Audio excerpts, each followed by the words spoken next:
The big organic reach right now is on LinkedIn, YouTube Shorts, and TikTok. Instagram is hard. If you're posting on Instagram, it is hard. Too much supply against the demand. So much of the young demand went to TikTok. More content was made on Instagram yesterday than ever before. But the audience is fragmented more than it was pre-TikTok. Attention is the #1 asset. Hi, hi, hi. Great to see you, great to see you. Hi, hi. 37 joining here. We have what, 20 Hawks, I think, Yep. on site. Yeah, let's say call. This is amazing. First of all, let me focus on everybody in the Zoom since I've got everybody in the room. Everybody, it's so great to see you. Hope everybody's super well. Thank you all, many of you for the birthday wishes.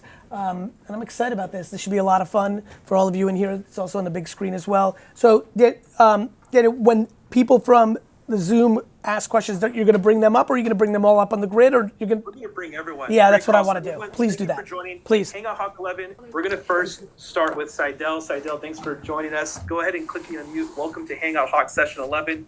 Your question #1, man. Well, thanks for having me, y'all. It's great to see you guys. So my name's Seidel Girodell, and I'm currently developing a social trading platform. So we're live in the App Store. We're venture-backed, USV, Dragonfly, and we're doing really, really good with the Web3 audience. But we're trying to figure out how to bring some of that magic of, collecting cards, trading them, staking them, playing them to the Web2 masses. So we're trying to figure out how we can kind of position ourselves in a way that appeals to Web2 people that don't necessarily understand those concepts of staking, ownership, and creators, etc. So, Gary, I just wanted to know what you kind of thought about that. Yeah, so I think, yep. Yeah. Listen, a couple things. One, this year with Hangout Hawks, I'm really focused. I said this to Daniel. I want to really deliver on the energy of the purpose of the token, which is really do business one-on-one and personal one-on-one. Obviously, a lot of the last couple of years is what are you going to do with the Hawks, or what's happening after the Hawk? And by the way, I'm thrilled to do that, but Daniel and I can do that ad hoc as well. We can do that at the end as well. But just to start off, I really want to actually deliver on what I want to do with this, this question. So for example, no matter what anyone's doing here, this answer is going to work, and I want you to all hear it, whatever journey you're on. First, you can't hope for consumer reality. This is very important to understand. You can't hope for what the consumer does. You need to understand what the consumer does and make it for them. So, brother, to answer your question, when I launched an e-commerce website in 1996, I knew it was going to be a while before all of you would buy everything on the internet. Of course, I wanted people to buy wine sooner, but people made fun of me and said, why would I buy wine on the internet? I'll just go to the store. That was 90% of what people told me. I'll just go to the store. So as you can imagine, people understand, staking, Web 2 and Web 3 don't exist. They're just humans. What I mean by that is, I know how we all define them, but people that play games, Tamagotchi or whatever that thing was, that was staking. Your egg was brewing, the longer you held, people understand the principles. It depends on how much friction you have for people to do the thing, right? And then more importantly, for everyone here, how good are you at getting people to know about the thing? So if you think about this, think about how many people we onboarded with VeeFriends onto Ethereum. That required marketing. We did lessons, we made content, we did blog posts. For a lot of you, we were that person for you, for a lot of you, and for a lot of people, we all know it. And so, I think what you need to do is focus on two things, brother. One, is it just understandable? And is there any friction in how you're doing it tactically? I mentioned something on the Fanatic stream that some of you might have watched. We're even thinking about, there's so many people right now asking how to buy a VeeFriend, who even when we send them all the stuff we have, just don't want to create a MetaMask. But they're ready right now to buy a $20,000 VeeFriend. So as you can imagine, I'm this sucks. We need to figure this out. What if VeeFriends had a marketplace? Go figure, right? So you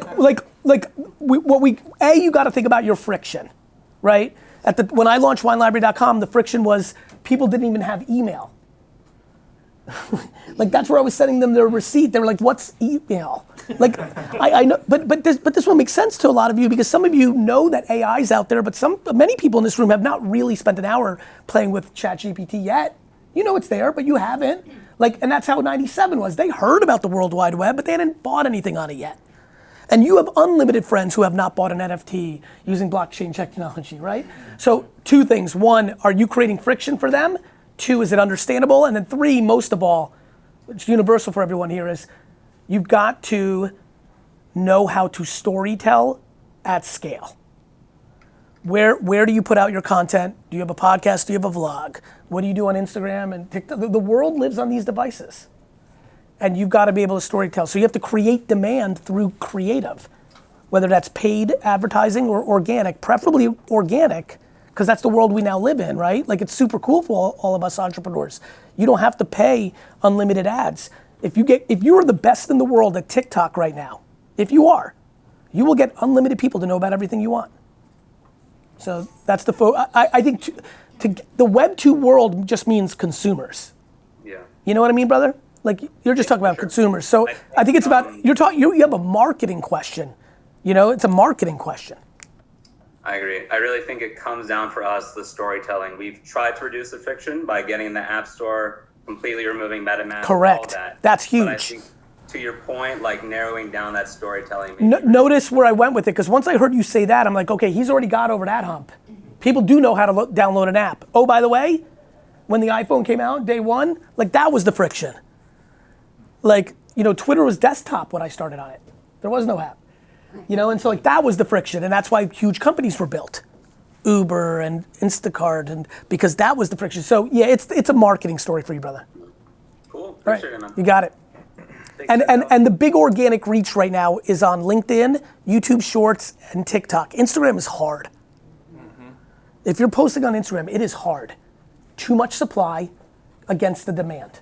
So much of the young demand went to TikTok. More content was made on Instagram yesterday than ever before. But the audience is fragmented more than it was pre-TikTok. Things like that. Or is your audience even there? If you're selling B2B SaaS products, LinkedIn's better than Snap. Some of those things as well that we have to think through. Awesome. Gonna hand the mic over to Bryce. Bryce, thank you for joining. Just make sure to click on mute and you're good to go. Awesome. Thanks, guys.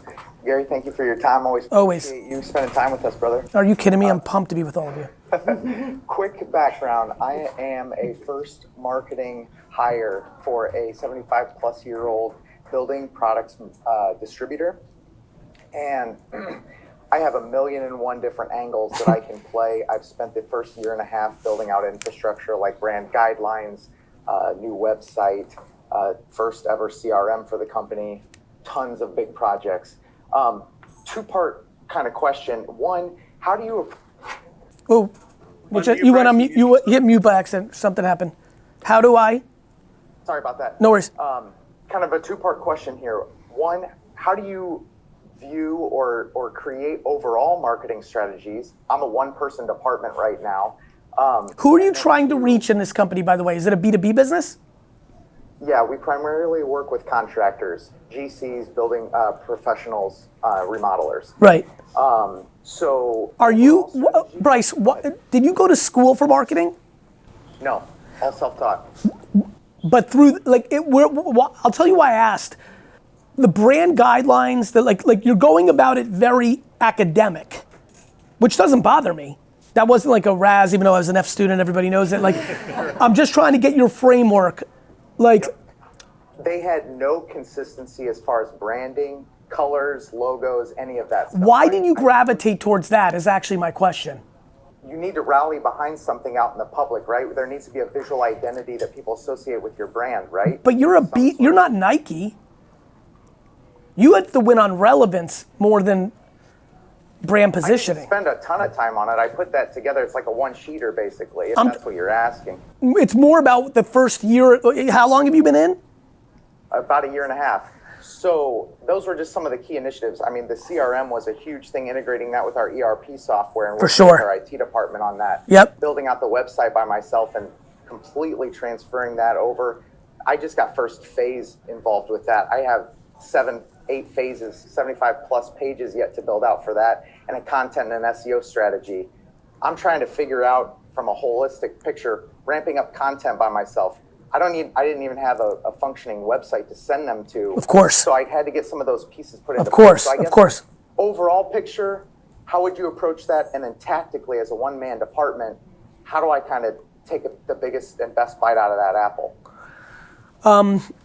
So I assume the organization is a sales organization, right? And so who are these individual contractors?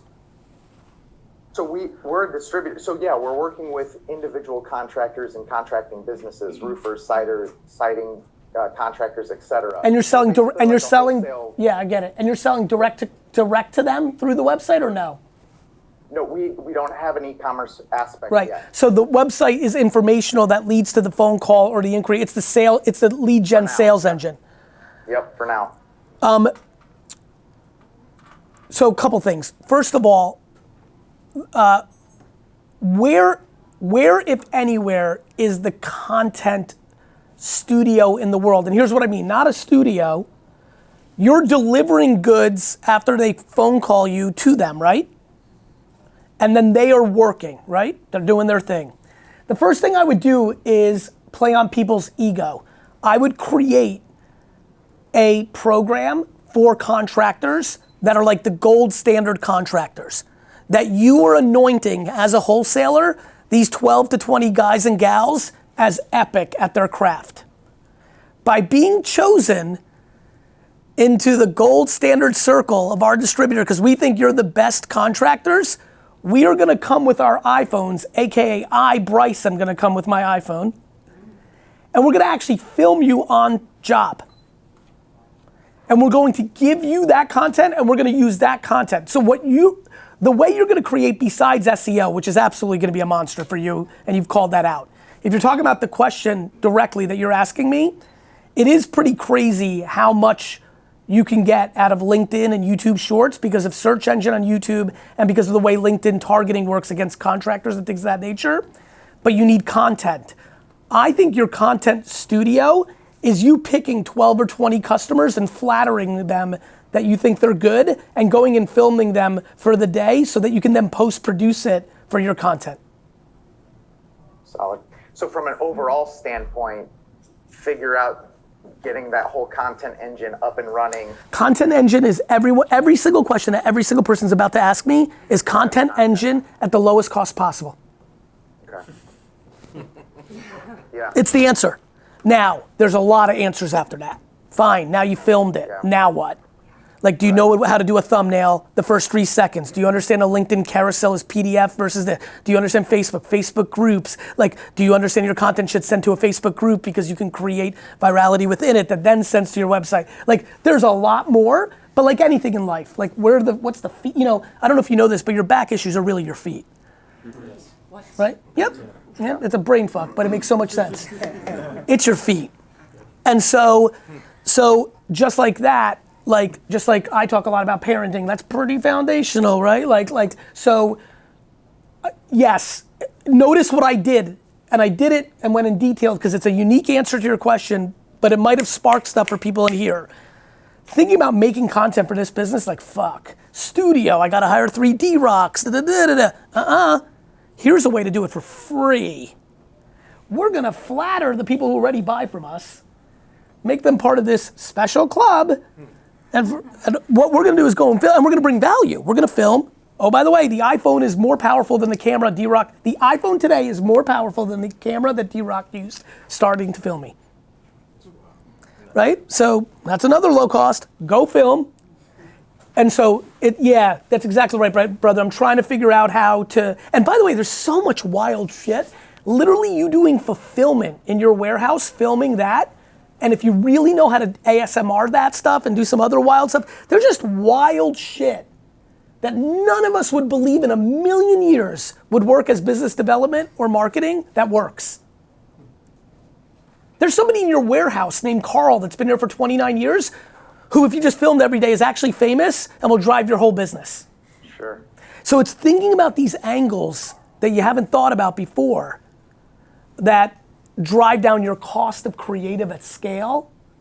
Filming yourself every day writing a book becomes the marketing of the book. I filmed me drawing every single VeeFriend. I got it. It's there. For the documentary one day, hopefully, and this and that, but like I could use it for marketing right now. Like, that'd be a good post for us, right? Just watch me draw Hangout Hawk. Like, I don't know, like, so, you know, that's what I'm thinking about a lot. So as the only person in the marketing department focusing only on content, like don't worry about the balance of everything else that has to be taken care of. Just try my best to allocate as much time as possible to that. I think it's a mix, brother. I think the way, you know, like to your point, like, you know, you can build on something that I said that I felt that was fairly smart, and you might get smarter than me. You might be like, wait a minute, I'm just gonna ask them to film and we're gonna showcase them.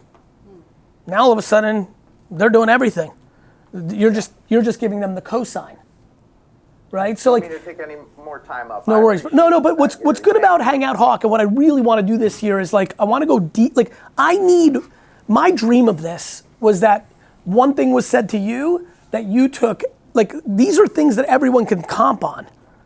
Like, I'm a restaurant, I need marketing. I'm like, film the kitchen 24 hours a day. Yeah. Instead of having a day when you do content. Especially food, it makes you want to go there. 100%. There's a story there. I'm going to hand the mic over to Jacqueline there, who's going to run 100%. a question for the Hawks that are in the conference room. Go for it, Jacqueline. Yeah, just, you guys want to raise your hand? We'll do it in person. I saw Cool. your head for. You want to ask your question? Sure. So, By the way, I know you guys and gals know each other pretty well, but not everyone knows everyone. So once again, name and like what you do a little bit, that's good for all of you. Oh, we all know. Yeah, fair enough. But some of the people, yeah, I know. Fair enough, fine. Listen, if you feel good about it, go ahead. do I need a mic? You don't need a mic. I'm Anthony Masucci. Hi, Anthony, on all the socials. Like friendly Anthony, not this kind of Anthony. Anthony Zero.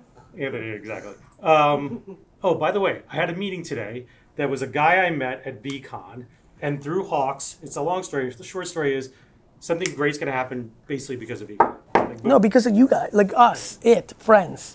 networking. No, VCon, it's Hangout Hawk. it's the best. Just throwing that out there. When it's it's the best. Go ahead, brother. So I know we're all excited for your new book. Yes. And I'm writing a book, and I Yes. wanted to ask you two things.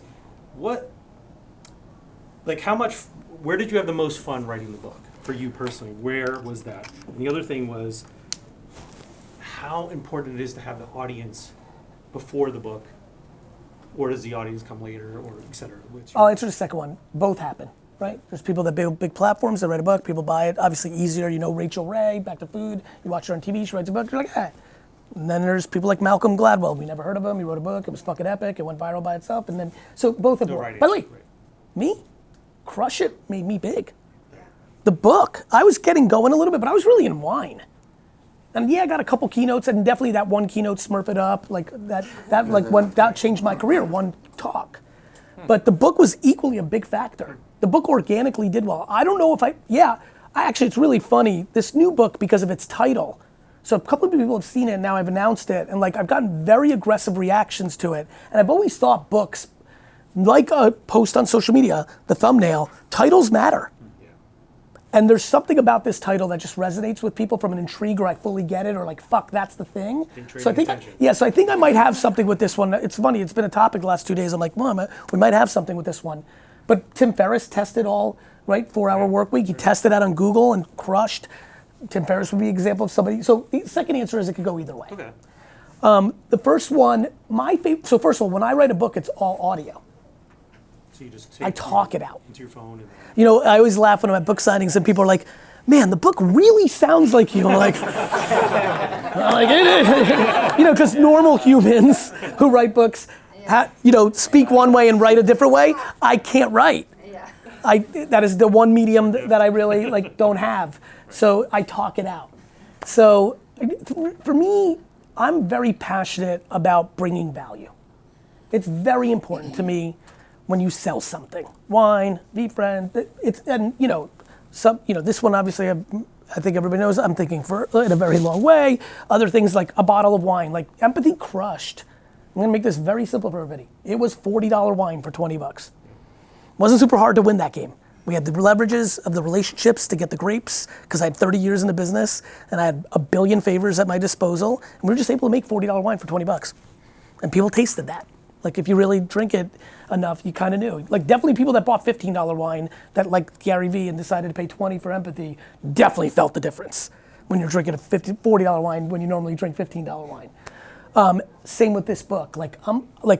Fuck man, I went so hard at this one. So my favorite part is I've never pushed myself this far. I feel if I'm being honest with myself, and it took me writing this book to realize that what I'm about to say, I'm not sure I always talk about I give away my best stuff. And you guys and gals have been on the journey. Like, I figured out TikTok, I'm loud, and I want you to win too. But something about this one, I think I went like another inch. Like, I'm a human. Like, maybe I don't, it made me question, like, have I given everybody 100%? No, wait a minute, I've given everybody 95%. There's always been something I held back. Maybe I didn't fully know if I was right yet. Maybe I'm just a normal human being. I was like, wait, I can't give away every. It really made me question, because this one's 98%, and I feel it. And my publisher wrote me she's been with me in every book. She wrote me a bananas feedback on it. So my favorite part is I think I went further. And I'm about to find out. Did you like talk while you were walking? Did you have a favorite place? So Raghav, who we should actually bring in here, you get to meet him. Like, he's been on my team. He's been doing a lot of my LinkedIn stuff with Mackenzie, and like he like put together a lot of structure. I'm gonna give a big shout out to VaynerMedia in this one. I had a lot of people from the agency like help me get it further along. Then I get asked 8,000 questions and I answer. We turn that into statement form instead of question form. So then we outlined in some capacity. Yeah, then we read it. Yeah, I mean, I do like the opening rant, which is like the book really, like from a like, the book is like a philosophical book for the first 25, 50 pages, and that becomes a textbook to get you to do it. Like, first I'm like, here's what's the fuck is happening, right? Even like just what earlier just happened. Like, I felt great about what just happened, where I was like, friends, drive down the cost of creative, but do it in a way that like is different than you're thinking about it. That doesn't mean hire somebody. Obviously AI will have a big play in this in the future in a massive way, but then everyone's gonna use it, which means it becomes commoditized. So then what's your element out of it? Prompt engineering. There's a lot that's coming. So I always tell my clients, if you can't write, you can talk. And That's you right. just Andy. The next question, we have Thank a you. couple hands up here and on stage. It's getting bigger and amazing. Bottom G, I'm going to pass the mic over to you. If you can just go ahead and click on mute. You got a question for Gary and the team. Hear me? Yes, sir. Hi, what's up? What's up, brother? How are you? I'm good. Let me tell you first, my social media success, I need to tell you, is connected to your content you always put out. So it's so dope that you always bring the value you were just talking about. Thank you, brother. So dope. I recently, like last year, blew up with these. I mean, I look similar to this Andrew Tate guy. Yeah. These dancing videos, right? Yes. Like kind of situation. Yes. And I'm a music artist and a former show dancer, singer, and stuff. And I want to translate that a little bit more into the music and the entertainment stuff. I want to do my own shows and stuff. And I'm known in this, let's say, manosphere in a way. Like, Of course, I understand. Known, let's say. And I would say that's at the end of the day, I do this kind of, my little dances and stuff. So it's like, Oh, shit. shit. It's considered very gay. But the moment I speak about that I'm actually gay, it's like a problem. So I'm known in a weird space, and I feel I don't know if I should change the target group or like find a way to expand in a different way, Yeah, I'm listening. Look, I think, first of all, your permission for all of us, in any shape or form, whether you look the part of like, or you are it or you're not it, gender, race, sexual orientation, religion, interests, we as humans have the ability to expand the base by communicating. Right? Like, a very big thing that happened in my career that I want all of you to hear, back to value for all of you, is I was the wine guy. I was on Conan O'Brien and Good Morning America, and like, I was the wine guy. And I wanted to my life was going through a transition. I knew that I was going to start this company, and like, my brother was in college and I wanted to start another company. And then I also, at that point in my life, knew, oh, wait a minute, I'm a marketing business guy who also loves wine, yes. But like, I definitely associated with myself as a businessman more than a wine expert. And so I started making business content, right? And brother, what happened was everyone's like, what are you doing? What I don't think people understand is we have permission to do whatever we want. And so I think the question becomes, what would you like to happen? I'm highlighting the fact that I'm a singer. I sing more in my content. No, I love this. I'm following very along. Let me just jump in, because I think I want to get to the punchline, because I want to get as many as possible. I assume you want to be as commercially successful singer as you humanly can, yes? Yes. then you need to sing. Like, and you need to keep doing the things that are getting you attention. And you need to keep doing things that might get you attention, right? You see Andrew Tate happening. Look, obviously, I don't think, I'm sorry, it's not working. His username is Bottom G, because Andrew Top G, like you figured out, you figured out your thing, but like me, right? Think about how confusing I am as a creator to the world, and I continue to be. One post, I might post about VeeFriends, and you know this, you know what's going on with VeeFriends, and you're into it, but a lot of my audience is like, I don't care, and I don't like that NFT thing. And then the next post, I'm posting about the New York Jets score, and I'm sad, and like, right? And that's the post, and like for a lot of people that are like following me, because they're a Fortune 500 CEO trying to get a business insight, they're like, this is silly, and I'm not even sure I want to take this guy serious, because that's not, and then the next post I'm posting about like, here's a hack on Instagram, and a lot of you like that, because everybody could get value from that. And so I'm doing I'm in the and business, and you're asking me an or question. What I can definitely tell you is every third post that you put out, you need to sing. Fair enough. Makes sense. It makes sense, right? No, it's funny. I appreciate what you're doing right now, because this has really worked for a lot of people. I understand what you're asking, and it's happening to everyone.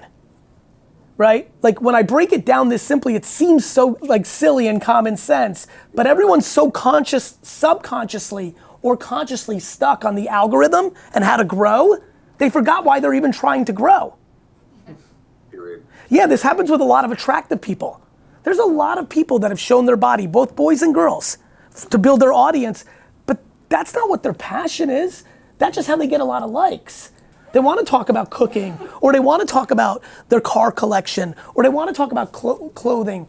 But the first time they post something like that, it gets 9 views. But if they go fucking all like thoughty, they'll get 40 million, and they're sad, and they're stuck. And I keep saying, like, what are you doing? Like, what are those impressions aren't worth anything if it's not what you're doing. But it can be and. You can do that to garner the attention. And you've just got to be, and the only thing holding back people from doing it, because it's so logical, is their own self-esteem issues of this post didn't do as well. Or it's going to fuck up the algorithm. It's all fear-based. So Bottom G, do them all.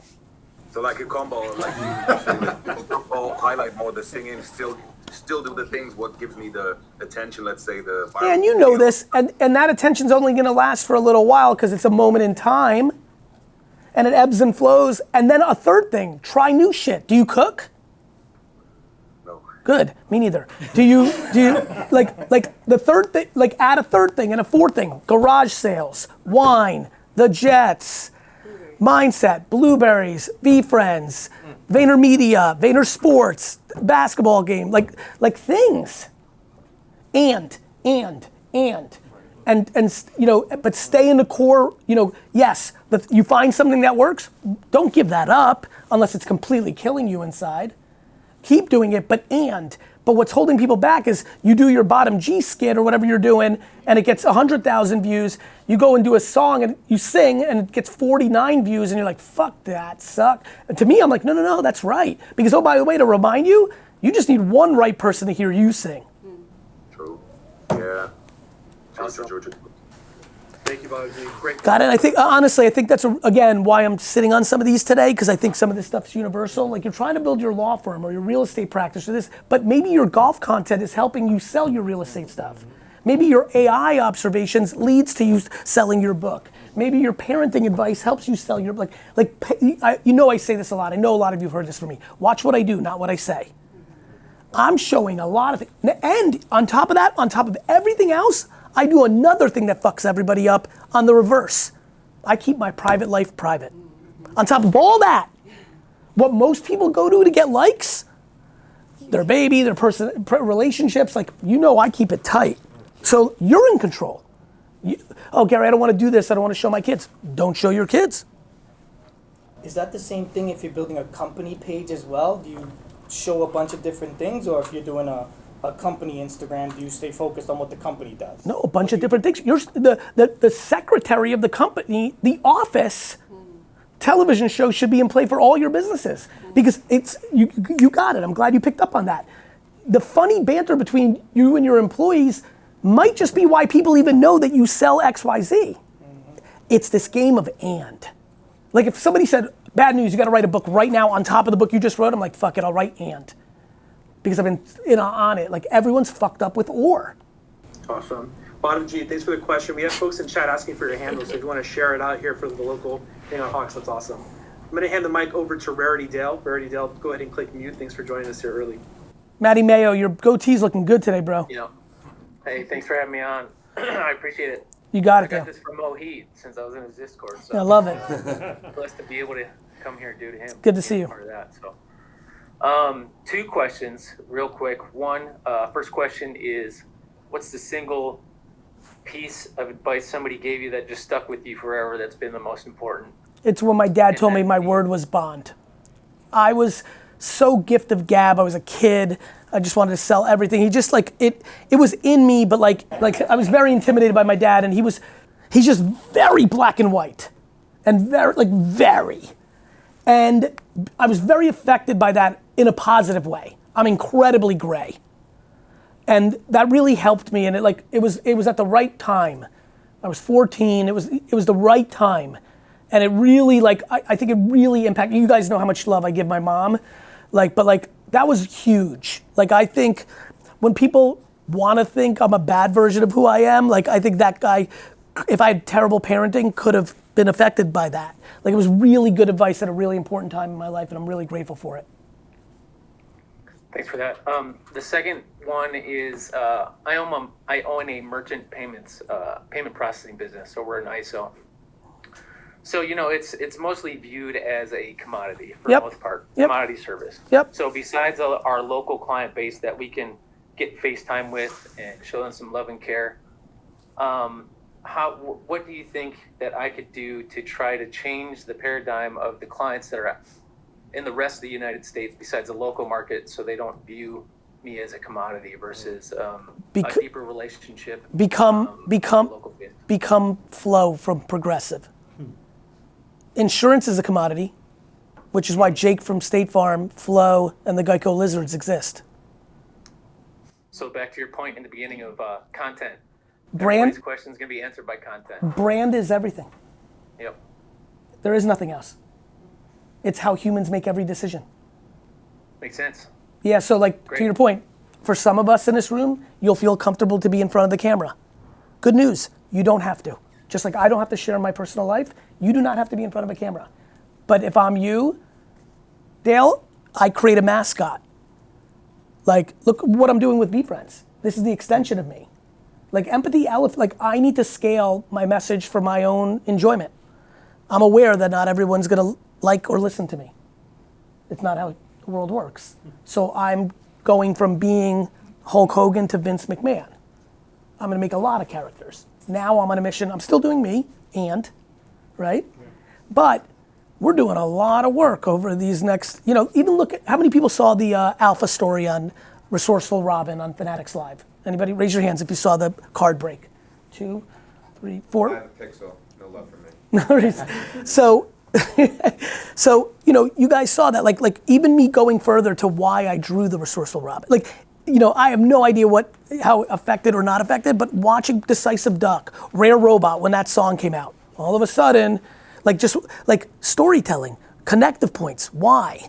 And so, Dale, everything's a commodity. Everything ends up being a commodity.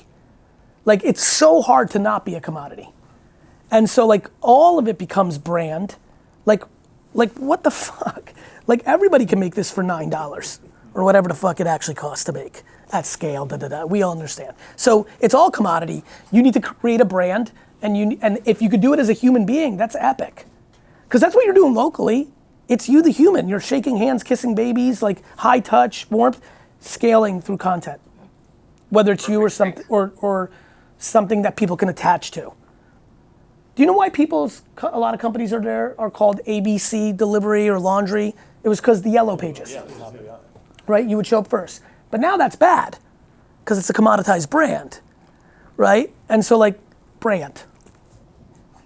I actually have a live question. Okay. Down over here. Hi, Susie Beck. I'm a luxury realtor. but I have a new business that I'm going to launch. And so this is more of a nuts and bolts question for you. Most people want to eat healthy and make healthy food choices to be healthier. However, many of the choices suck and they taste bad. And so I'm going to use my superpowers of culinary good flavors and things that I do when I cook. My superpowers for good, and create some spices that you add to other products. There's nothing like it right now, and I just learned my good hawk buddy Fernando has a packaging company. So I love it. he can help. I love it. So I'm wondering if you have some companies you can recommend that would do organic, non-GMO, vegan spices, because I need the packaging or The co-packing, like you need the creation. the creation of my mixes, and they would be added in single packets. Send me an email. Okay. You take the email. I need to make a note. I need to introduce her to Gareth. I'll take care of the rest. Yes, I have somebody in mind. Okay. It's not being done, and I think it could be very helpful for people, and very exciting. I'll sample everyone. And are you going to sell it direct to consumer at first, or what's your plan? My plan would be to sell it direct to consumer through, if we could do drop shipping through Shopify, because then it'd be very easy. Yep. We could do it in bulk. It'd be very easy to have it pre-made, and then these choices can be vegan. It's not done widely in restaurants. Most soups are with cream. It could be with coconut milk. Very easy for them just to add packages. It can be done at home. The videos I've created, minutes long. It can be added to both yogurt or smoothies. Are you making food content now yet? No, what I do is it would be like if you make a smoothie. Right now you can make vanilla, chocolate, strawberry.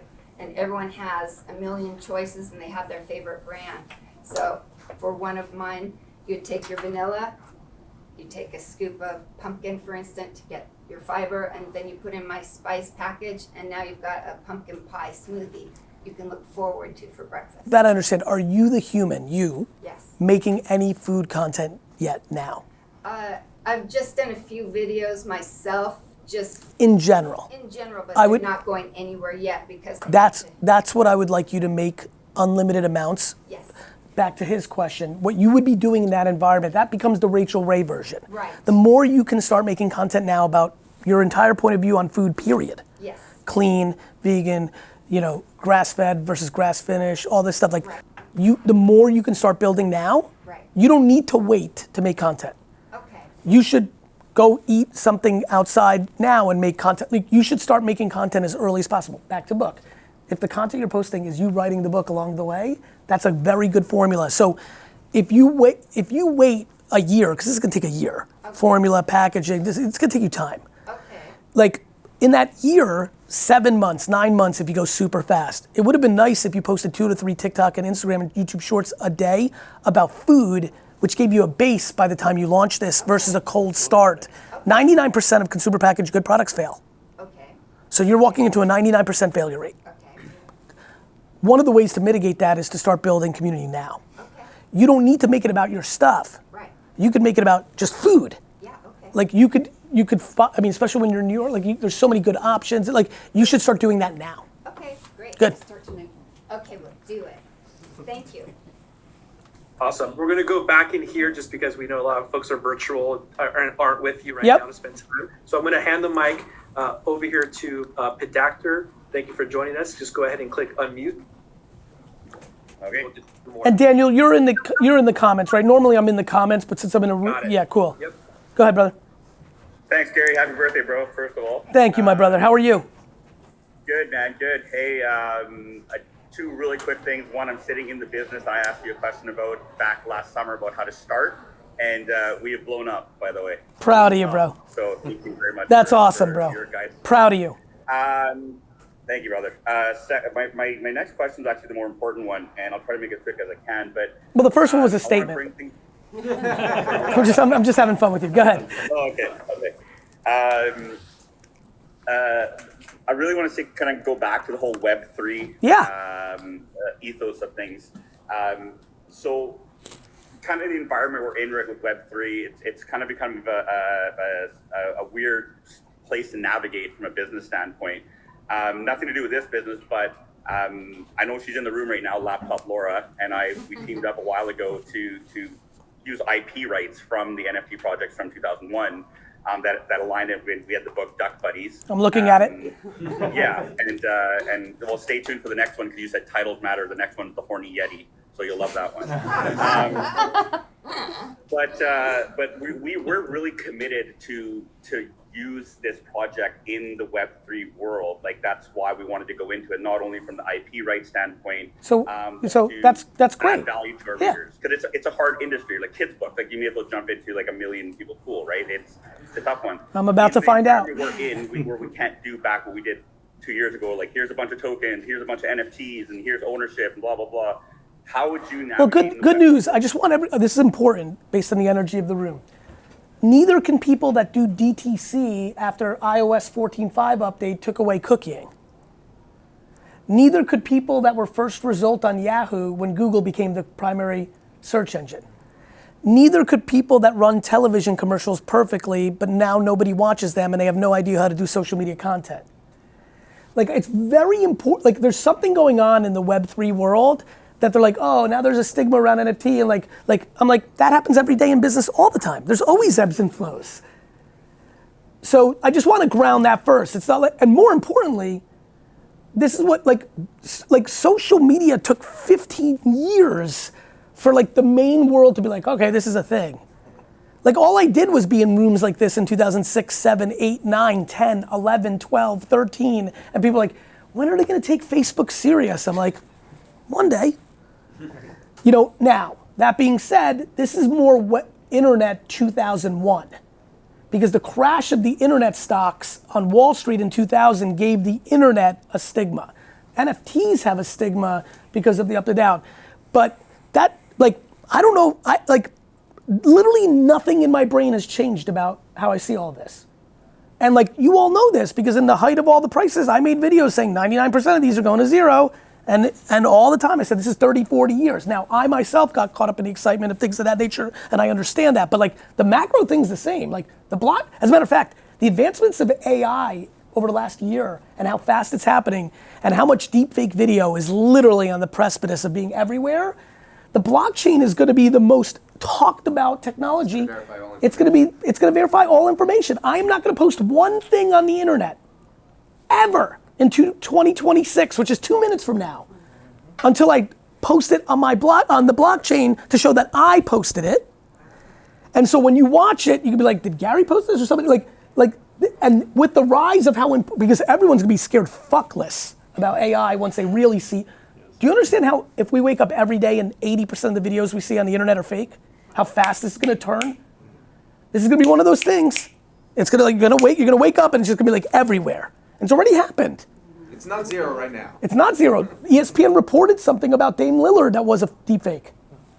That already happened. They already had to rescind it. It got a little bit of headlines. Drake in the weekend on Spotify. That's right. It was a fake.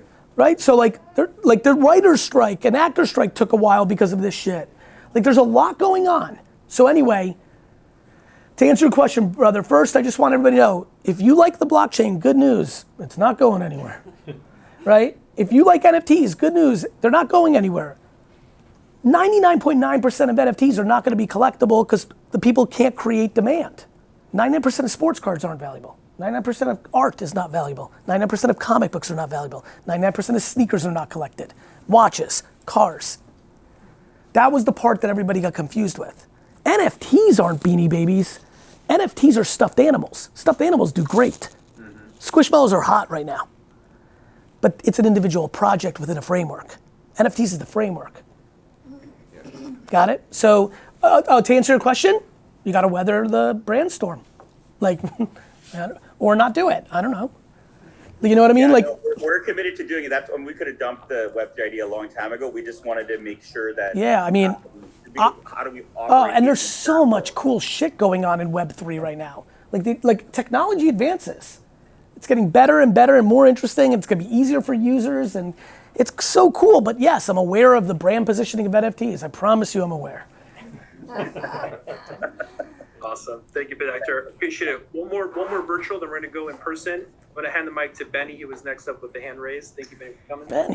Benny gets. Hey, what's up? I feel like Benny gets too much airtime, right? I get too much. Hey, it's called getting attention. But here's the real deal. I need help making this movie.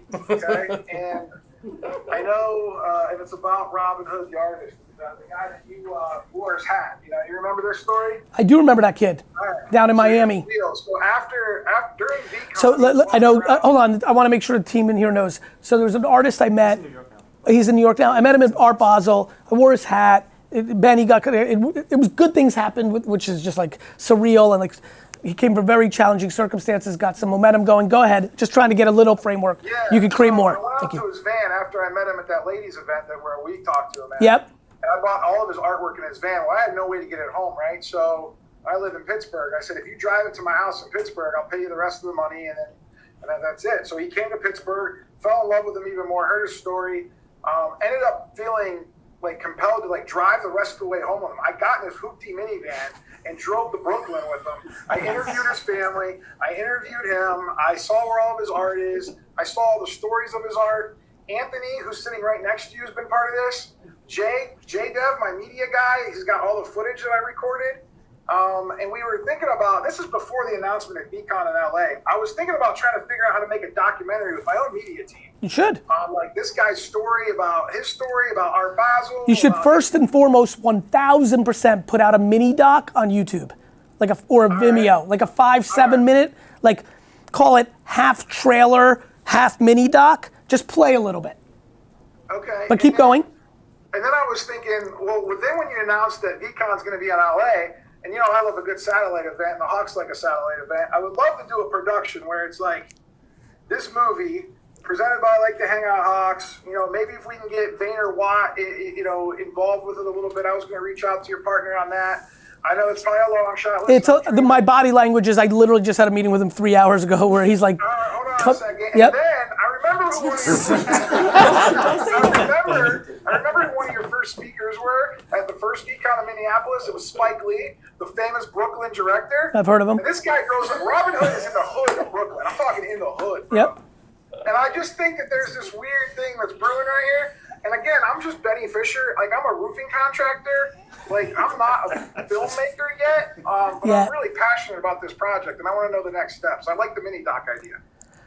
Well, a couple things. I do think you should put out the mini doc because I think the world is about executing or asking. I'm a big fan of executing because asking's hard, right? Like if you think about your long-winded sentence, there was like 4 asks in there. No, I'm not asking. But you are, which I love you. Like you are. I'm Like asking for any help right now. What I'm doing now. is I'm asking for that next No. Listen. I'm trying to really help you. I think what I like about the mini doc is it puts you in the leverage of it coming to you versus you having to ask, right? By the way, you know this, Benny. I have a lot of love for you. Like, I could send an email to Spike Lee for you and be like, here you go. But like, that's like, and I can text him and call him and see him at a Knicks game and be like, yo, check that email. But like, that happens to me 40,000 times a day on the other side, and like 0.001 of those things happen, right? Mini doc is coming. I'm just going to let you know we already have it in production. Mini doc's coming on the next Hangout Hawk call. I'd love to show it to you. Right. Like, fine. I think we'll probably set that up separate on your ask. I'll watch it because I don't want to eat up into the time of the rest of the Hawks in the limited time that we have in these things. But I would say make the content. You're one TikTok away of one scene that's been captured from getting an email from WME agent being like, yo, we want to talk to you about this, and now you have Hollywood representation and you can make a movie. It happens all the time. Matt Rife. That's right. I think it would be awesome because it would culminate art, it would culminate entrepreneurs' journeys, it would culminate VCon, VeeFriends, like the whole thing. I think it would be a great piece. So I'm gonna get busy working on that project. I'm rooting for you heavy. Thank you. Thank you, Benny. I'm going to pass the mic back over there for on-site for Q&A. Cool. Hey, everyone. Hey, Gary. Mark Cerniglia. I own a marketing agency. And me too. I've heard. So I'm actually working on a new business idea that I want to give you the Cliff Notes version of real quick, and then I'd love to hear your thoughts both. I mean, obviously in a way it would help me, but also in any thoughts that might help the room. So I'm going to work on a new business model where instead of providing marketing services to people, I'm going to provide marketing staff, like marketing assistants. Yeah, makes sense. But what I'm going to do that's a little bit unique is I'm going to have a fractional model where they could have full-time or part-time. But the real thing that's going to make it different from any like staffing model is we're going to provide ongoing support and training to that staff. Makes sense. Right? Makes sense. And then that really blends well with the evolution of AI, because part of that ongoing training will be AI training. Great. So it's this kind of Makes hybrid sense. model supported by an agency, right? I think, I'm just kind of curious to know your thoughts. I think the one challenge we're going to face is we're going to solve a need people have in a way that has not been proposed to them yet. That's right. Right? And so just figuring out that messaging, and just also any other thoughts you have or questions you have. I would produce a lot of content on LinkedIn of why you believe this to be true. Like literally, here's what I see. Here's why this works. Over and over and over. And I would, like, to me, you're gonna get a lot of no's because you're solving it in a different way, similar to, you know, so many things that we've done at Vayner. But I think you're gonna find a lot of traction in small businesses. And small businesses are not corporations. Right. My dad doesn't give a fuck of how it's supposed to be done. He just wants to know how much. And so if you're like, it's $1,800 a month, he'll be like, what about 1,000? And then you'll settle at 1,400, and then you're good. I think if you were working with Pepsi or like the companies I am, no, small business. yeah, I think you just focus on price. I think, Small business yeah. is the easiest. Small businesses are like guys, they're easy. Small business, you just walk in and say, cheap. Well, and they know the answer. And they're like, what? You know what I mean? They're like, what? I need, you know, like you're gonna be able to win on price. I'm being serious. I'm making some jokes, a little, it's nice to be together. You're gonna win on price. Yeah. I don't think you're gonna get that much friction if you gotta win on price with small business. Yeah, and well, one of the things I've been pretty good at is I've been growing my own team through hiring some staff, like it's in Mexico, South America, Yeah. and so I think part of this business model is gonna be, you're gonna pay for a third of what somebody costs. How many people on Team Gary, off the top of your head? Here? Yeah, no, Team Gary. 7. And how many of them live in places like Mexico and Poland and? Yeah. I get it. Yeah, no, exactly. But just I think it's getting the market to get it. Yep. Right? I gotta go. Thank you, everybody. Thanks, Gary. I assume I'll see some of you soon, right? Yeah. Yeah. Awesome.